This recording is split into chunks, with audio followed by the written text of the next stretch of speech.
दिल्ली की जनता को अब लॉकडाउन से थोड़ी राहत मिलने वाली है। दिल्ली के मुख्यमंत्री अरविंद केजरीवाल ने राजधानी को अनलॉक की प्रक्रिया की तरफ ले जाने का ऐलान किया। केजरीवाल ने कहा कि दिल्ली में 31 मई से अनलॉक की प्रक्रिया की शुरुआत होगी।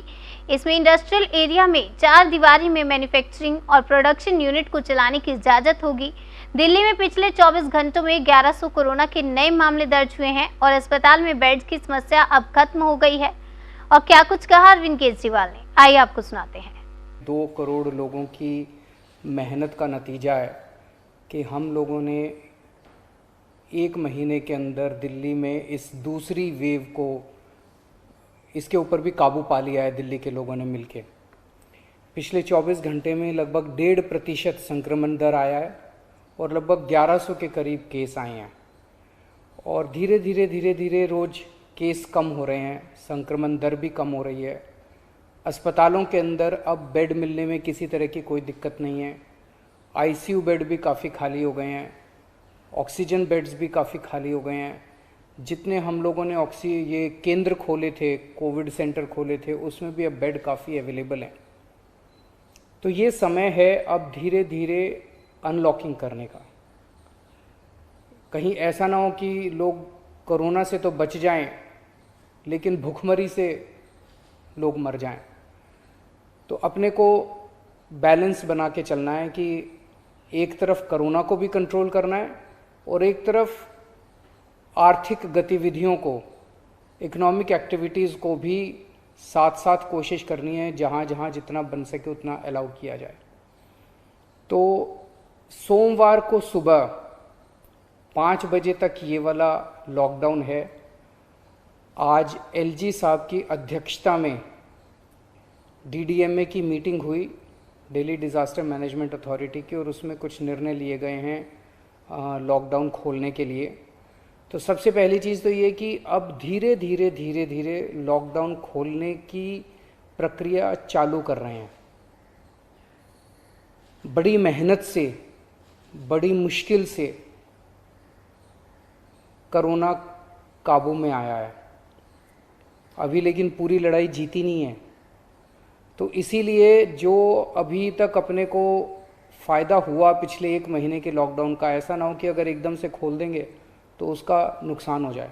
तो इसीलिए सबका ये मानना है, एक्सपर्ट्स का, कि इसको धीरे धीरे खोला जाए। खोलने में सबसे पहले अपने को उन लोगों का ख्याल रखना है जो समाज का सबसे गरीब तबका है, मजदूर हैं, दिहाड़ी मजदूर हैं, प्रवासी मजदूर हैं। अपने दिल्ली में उत्तर प्रदेश से, बिहार से, आसपास के और राज्यों से दिल्ली आते हैं आजीविका कमाने के लिए, दिहाड़ी के ऊपर काम करते हैं और बहुत ही मुश्किल परिस्थितियों के अंदर जीते हैं। ऐसे मजदूर सबसे ज़्यादा अपने को कंस्ट्रक्शन एक्टिविटीज़ में और फैक्ट्रियों में काम करने वाले मिलते हैं। तो आज इन 2 चीज़ों को, मीटिंग में ये तय किया गया कि इन 2 गतिविधियों को सोमवार को सुबह से खोला जाएगा। जब 5 बजे ये वाला लॉकडाउन ख़त्म होगा तो अगले 1 हफ्ते के लिए इन 2 गतिविधियों को खोला जा रहा है, कंस्ट्रक्शन एक्टिविटीज़ को और फैक्ट्रीज़ को। इन 2 गतिविधियों को खोला जा रहा है। इस पे जो भी थोड़ी बहुत डिटेल्स हैं वो अभी जब ऑर्डर आएगा उसमें पता चल जाएगा कि क्या क्या एहतियात वहाँ पे बरतनी है।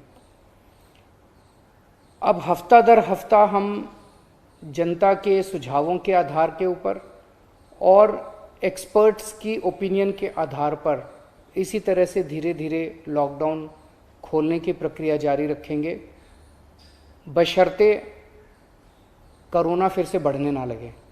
अगर बीच में ऐसा लगता है कि कोरोना बढ़ने लग गया तो फिर हमें एक्टिविटीज़ खोलने की प्रक्रिया को भी रोकना पड़ेगा। तो मेरी आप सब लोगों से गुजारिश है कि कोरोना से संबंधित जो भी एहतियात है उसको ज़रूर बरतें, दोनों चीज़ों के लिए। एक तो अपनी सुरक्षा के लिए, अपने परिवार की सुरक्षा के लिए, अपनी सेहत के लिए, अपनी ज़िंदगी के लिए, और दूसरा ये कि सारे मिलके अगर कोविड की एहतियात बरतेंगे तभी दिल्ली के अंदर 2 और इकोनॉमिक एक्टिविटीज़ लॉकडाउन खुलना चालू होगा। अगर कोरोना फिर से बढ़ने लग गया, हमारे पास कोई चारा नहीं बचेगा फिर से लॉकडाउन लगाने के लिए। हम नहीं चाहते लॉकडाउन लगाना, हम लॉकडाउन के पक्ष में बिल्कुल नहीं हैं। और आप भी नहीं चाहते। लॉकडाउन कोई अच्छी चीज़ नहीं है, मजबूरी में लगाना पड़ता है। और एक चीज़ कि जब तक ज़रूरत नहीं पड़े घर से बाहर ना निकलें। ज़रूरत बहुत ज़रूरी हो तभी घर से बाहर निकलें, ज़रूरत ना पड़े तो घर से बाहर ना निकलें। ये समय बहुत ही नाजुक समय है, हम सबको बड़ी जिम्मेदारी के साथ आचरण करना है ताकि हम सब मिलकर अपनी दिल्ली को बचा सकें, अपने देश को बचा सकें।